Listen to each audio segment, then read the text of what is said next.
Hello guys. Hello student, कैसे आप सभी। आज हम पढ़ेंगे बिलासपुर। पहले हमने पढ़ा था मंडी के बारे में। जो जो सही फैक्ट थे वो आप लोगों ने याद कर लिए होंगे।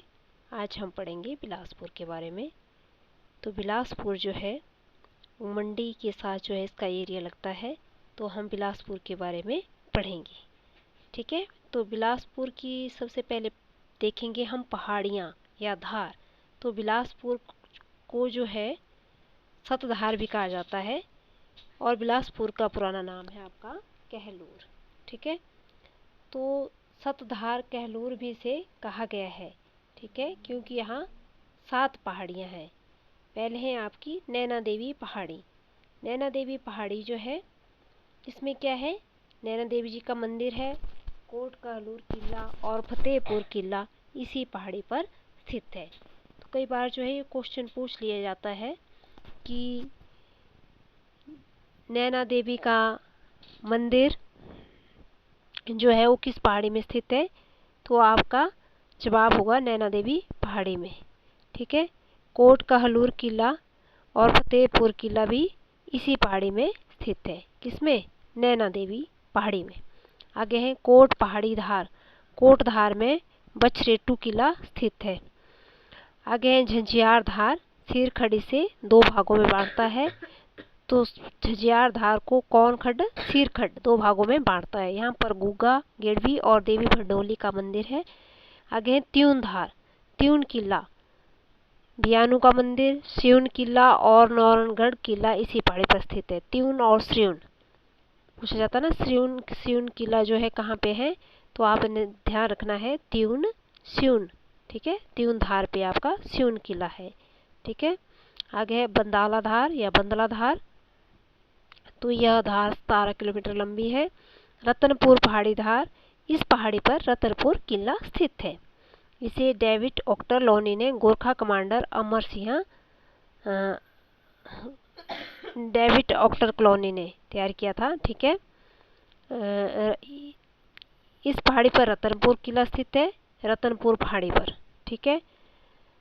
तो बहादुरपुर पहाड़ी में यहाँ पर बहादुरपुर किला स्थित है, जो 1980 मीटर की ऊंचाई पर स्थित होने के कारण बिलासपुर में स्थित है। बहादुरपुर किला राजा बिजाई चंद्र का ग्रीष्मकालीन आवास था, ठीक है। तो राजा बिजाई चंद या विजय चंद का ग्रीष्मकालीन आवास कहाँ पर था? बहादुरपुर पहाड़ी पे। तो आपने याद रखना है व से बहादुरपुर और बिजाई, ठीक है। तो ये 7 पहाड़ियाँ आपको याद हो जानी चाहिए। नैना देवी, कोट पहाड़ी, झज्जियार धार, त्यून धार, बंदाला धार या बदला धार और रतनपुर पहाड़ी या बहादुरपुर पहाड़ी, ठीक है। आगे पढ़ेंगे हम इसमें नदियाँ कौन कौन सी है आपकी। इसमें नदियाँ हैं आपकी, पहले है सतलुज नदी। सतलुज नदी कसौल से बिलासपुर में प्रवेश करती है। मंडी से नैला गांव से बिलासपुर में आती है और बिलासपुर जिले के अलीखड़, गंभर और सिरखड़ सतलुज की प्रमुख सहायक नदियां हैं, ठीक है। सतलुज नदी कसौल से बिलासपुर में प्रवेश करती है और बिलासपुर जिले में जो है इसे अलीखड़, गंभर और सिरखड़ भी कहा जाता है, ठीक है। ये सतलुज की सहायक नदी है कौन कौन सी? अलीखड़, गंभर और सिरखड़, ठीक है। सिरखड़ सतलुज की सबसे बड़ी सहायक नदी है, ठीक है। सिरखड़ में बालघर के पास सुक्करखड़ मिलती है। सिरखड़ हटवार से बिलासपुर में प्रवेश कर सेरी के पास सतलुज में मिलती है। आपने याद रखना है कि सतलुज की सहायक नदियाँ कौन कौन सी है। वो है आपकी अलीखड़, गंभर और सिरखड़, ठीक है। ये सारी अलीखड़, गंभर और सिरखड़, ठीक है। आगे है गंभरखड़। तो गंभरखड़ शिमला जिले से निकलकर नेरी गांव से बिलासपुर में प्रवेश करती है और डगरान के पास गंभरखड़ सतलुज में मिलती है, ठीक है। अलीखड़ जो है वो सोलन के अर्की से निकलकर, कहाँ से? सोलन के अर्की से निकलकर कोठी अरार में बिलासपुर में प्रवेश करती है। अलीखड़ बेरी घाट के पास सतलुज में मिलती है, ठीक है। ये सोलन के अर्की से निकलती है अलीखड्ड, ठीक है, और कोठियारार से बिलासपुर में प्रवेश करती है। इसलिए बिलासपुर में मिल जाती है आपकी अलीखड्ड भी, गंभर भी और सिरखड्ड भी। तो किसकी सहायक नदियाँ हैं? ये सतलुज की सहायक नदियाँ हैं। आगे है आपका टैंक और टोबा। बिलासपुर के लिए ये बहुत ही टैंक बनाए गए थे उस टाइम। तो टैंक के लिए प्रसिद्ध है, जिसे स्थानीय भाषा में हम क्या कहते हैं? टोबा, ठीक है। तो पहले है जगत खाना टैंक।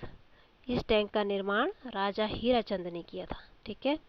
आगे है स्वारघाट टैंक। इस टैंक का निर्माण राजा हीराचंद ने किया था।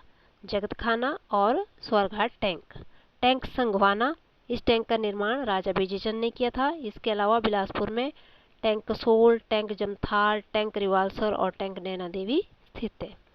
आगे है इसमें चश्मे। चश्मे हैं बस्सी और ददराना, ठीक है। बस्सी और ददराना चश्मे जो है इसमें स्थित है, ठीक है। झील है बिलासपुर में, गोविंद सागर झील है, जो हिमाचल प्रदेश की सबसे बड़ी मानव निर्मित झील है, या कृत्रिम झील जिसको आप बोलते हैं। वो कौन है? वो है आपकी गोविंद सागर झील। इस झील का निर्माण सतलुज नदी के पानी से हुआ है और भाखड़ा वाहन जो है इस नदी पर बना है। इस झील का क्षेत्रफल 168 वर्ग किलोमीटर है। भाखड़ा बांध की आधारशिला किसने रखी थी? पंडित जवाहरलाल नेहरू ने 1955 ईस्वी में रखी थी, ठीक है। यह बांध कब तैयार हुआ बन करके? 1963 में बन करके तैयार हुआ, ठीक है। तो गोविंद सागर झील से बिलासपुर जिले के 256 गांव जो है वो जलमग्न हो गए थे। घाटियाँ जिला बिलासपुर की 3 प्रमुख घाटियाँ हैं। उसमें पहली है सतलुज, चैंतो और दावी घाटी, ठीक है। तो 3 प्रमुख घाटियाँ हैं, वो सतलुज घाटी, चैंतो घाटी और दावी घाटी। बहादुरपुर और बांदला घाटी के मध्य स्थित है, ठीक है। जल प्रताप और चश्मे आपने याद रखना है। और गोविंद सागर झील कब बनी, किसके समय में बनी और कब बन करके तैयार हुई? तो 1963 में बन करके तैयार हुई। ये आपने इसमें ज़रूर याद रखना है, ठीक है। आगे करेंगे हम इतिहास। तो कहलू रियासत की स्थापना, मैंने आपको पहले भी बताया कि बिलासपुर को ही कहलूर कहा जाता है। और इस रियासत की स्थापना जो है कब हुई थी? इस रियासत की स्थापना या इस रियासत की नींव जो है भीरचंद ने 697 ईस्वी में रखी। जबकि डॉक्टर हचिसन एंड बोगल की पुस्तक हिस्ट्री ऑफ पंजाब स्टेट के अनुसार भीरचंद ने 900 ईस्वी में कहलूर रियासत की स्थापना की। कितने में? 900 में, ठीक है। एक है आपकी बिलासपुर पास्ट एंड प्रेजेंट, ठीक है। और बिलासपुर गजेटियर और गणेश सिंह की पुस्तक चंद्रवंश विलास और शशि वंश विनोद से पुष्टि होती है कि वीरचंद ने की, ठीक है। उन्होंने बताया कि 697 में रखी नींव, और इन्होंने बताया वीरचंद ने 900 ईस्वी में, किसमें? जो हचिसन एंड बोगल की पुस्तक है हिस्ट्री ऑफ पंजाब, है ना। तो उन्होंने बताया कि इसकी 900 ईस्वी में कहलूर रियासत की स्थापना की गई। तो शशिवंश विनोद को बिलासपुर के राजा हीराचंद के समय में रचा गया। वीरचंद चंदेल जो है वो बुंदेलखंड चंदेरी के चंदेल राजपूत थे, ठीक है। कहाँ से आए थे? मध्य प्रदेश से आए थे। तो वीरचंद के पिता हरिहर चंद के 5 पुत्र थे। वीरचंद ने सतलुज पार कर सर्वप्रथम रोहन ठाकुरों को हराकर किला स्थापित किया, जो बाद में कोट कहलूर किला कहलाया। वीरचंद ने नैना गुजर के आग्रह पर नैना देवी मंदिर की स्थापना कर उसके नीचे अपनी राजधानी बनाई, ठीक है। कि नैना गुजर था कोई, कहानी है ये बिलासपुर के बारे में। तो नैना गुजर के आग्रह करने पर जो है नैना देवी मंदिर की स्थापना की गई थी। पौराणिक कथाओं के अनुसार नैना देवी में सती के नैन गिरे थे। राजा वीरचंद ने 12 ठकुराइयाँ को अपने नियंत्रण में किया, ठीक है। तो कहालचंद्र के पुत्र अजय चंद ने हंडूर रियासत की स्थापना की। पूछा जाता है हंडूर रियासत की स्थापना किसने की?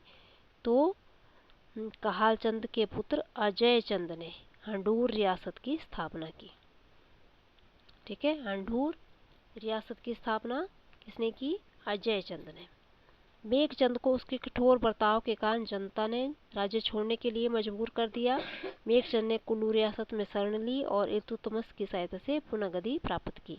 अभिसंध चंद जो है वो सिकंदर लोधी का समकालीन था। उसने तातार खान को युद्ध में हराया था। संपूर्ण चंद को उसके भाई रतन चंद ने मरवा दिया था। आगे हैं ज्ञानचंद के शासनकाल में कहलूर रियासत मुगलों के अधीन आ गई।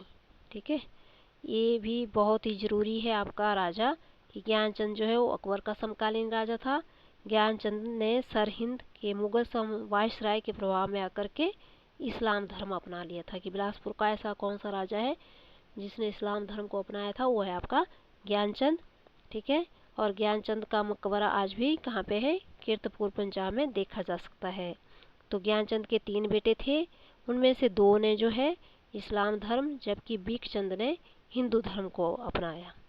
ठीक है, उनके 3 बेटों में से 2 ने जो है इस्लाम धर्म और 1 ने हिंदू धर्म, बीकचंद ने हिंदू धर्म को अपनाया।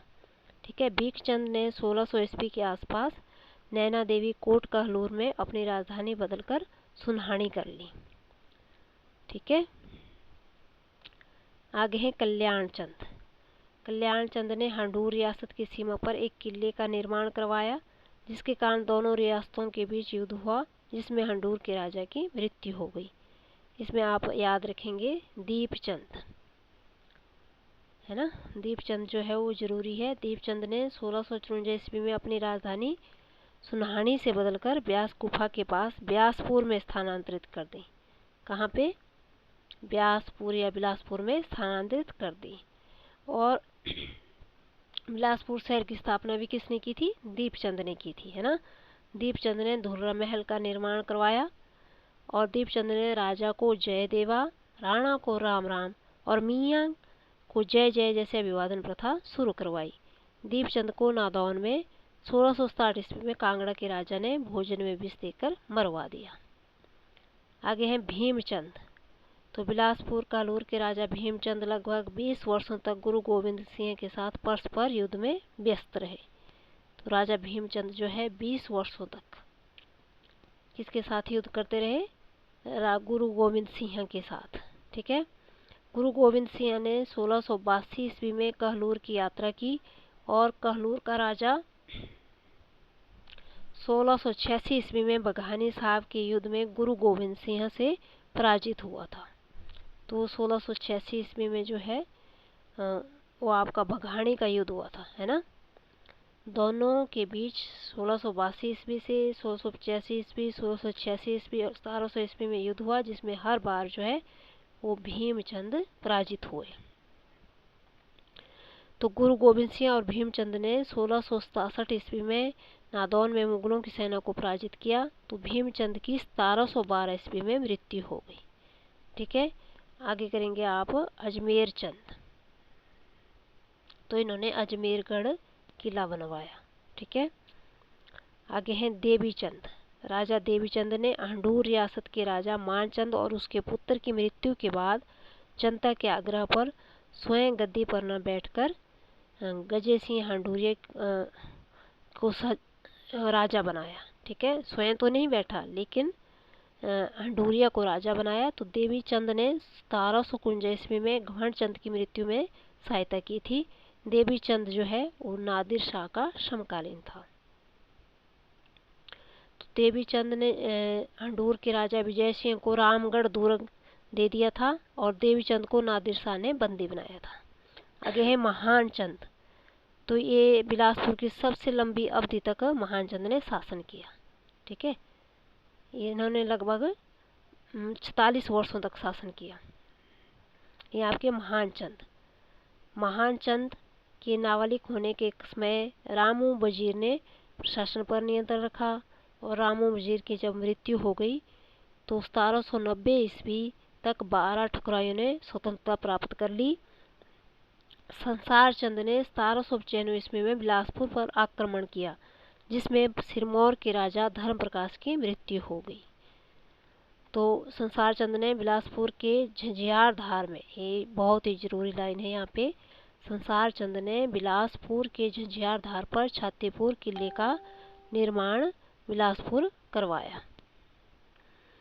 बिलासपुर के राजा महानचंद ने 1803 ईस्वी में गोरखों से सहयोग मांगा, जिसके बाद 1805 ईस्वी में गोरखा ने संसार चंद को पराजित किया। बिलासपुर 1803 से 1814 ईस्वी तक गोरखों के अधीन रहा। ब्रिटिश जनरल डेविड ऑक्टरलोनी ने अमर सिंह थापा को बिलासपुर के रतनपुर किले में पराजित किया था, तो ब्रिटिश सरकार के अधीन हो गया। और यहाँ से आपने याद रखना है कि सन 1800 ईस्वी से संसारू वजीर को राजा ने नौकरी से निकाल दिया। फिर आगे आया खड़कचंद। खड़कचंद जैसे नाम से ही आपको लग रहा है कि खड़कचंद जो है वो किस तरह का राजा होगा। खड़कचंद जो है, खड़कचंद के शासनकाल को देखो बिलासपुर के रियासत में इतिहास में काला युग के नाम से जाना जाता है।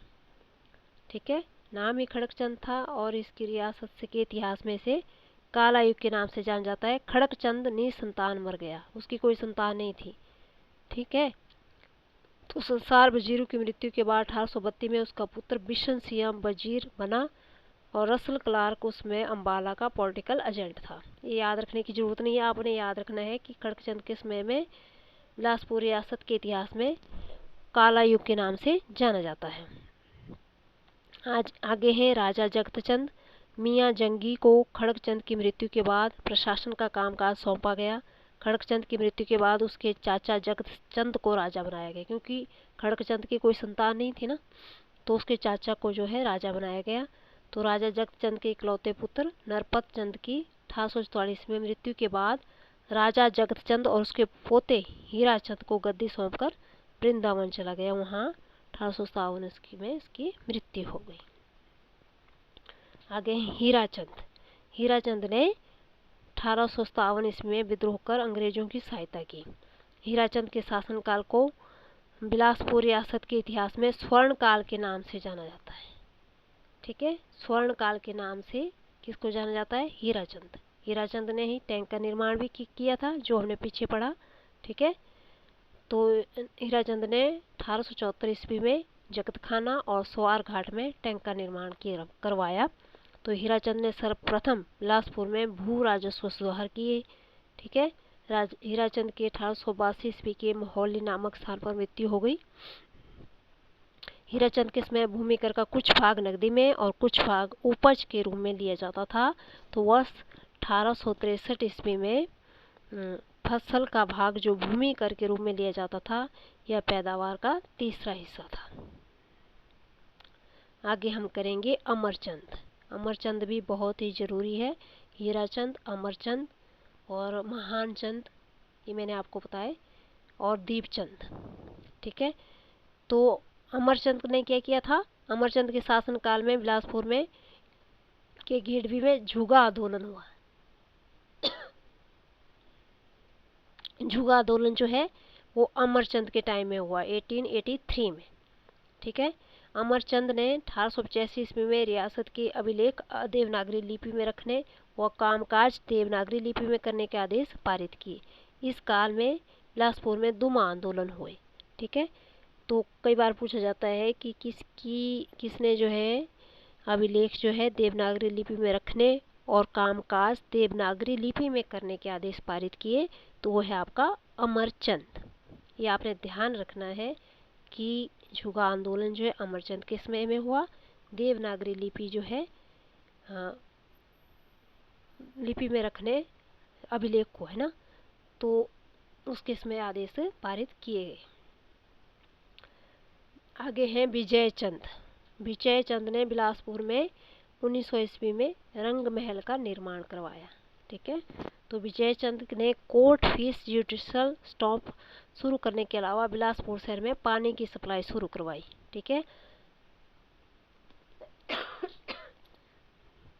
बहादुरपुर को उन्होंने अपने ग्रीष्मकालीन राजधानी बनाया। किसने? विजयचंद ने। उसके शासनकाल में अमर सिंह वजीर थे। प्रथम विश्व युद्ध में विजयचंद ने अंग्रेजों का साथ दिया। तो बिलासपुर का कौन सा राजा था जिसने प्रथम विश्व युद्ध में अंग्रेजों का साथ दिया? वो था आपका विजयचंद। विजयचंद ने अपनी रियासत का प्रशासन ब्रिटिश मॉडल पर करने की कोशिश की, लेकिन उसे अपने कर्मचारियों का सहयोग नहीं मिला और 1903 के आसपास विजय चंद को बिलासपुर रियासत से निर्वासित कर बनारस में रहने का हुक्म दिया गया। तो राजा के प्रथम विश्व युद्ध में सहायता के लिए अंग्रेज ने जो है उन्हें KCIE और मेजर की उपाधि प्रदान की। ठीक है, किसको? विजय चंद को। तो 1931 ईस्वी में बनारस में विजय चंद की मृत्यु हो गई और 1909 से 1918 के बीच मियाँ दुर्गा सिंह राज्य का वजीर बना। इसके बाद इंदर सिंह और हरदयाल सिंह वजीर बने। आगे है आनंद चंद। आनंद चंद भी बहुत ही जरूरी है आपके बिलासपुर का। आनंद चंद कौन थे? महात्मा गांधी के शिष्य थे। आनंद चंद बिलासपुर रियासत के अंतिम शासक थे।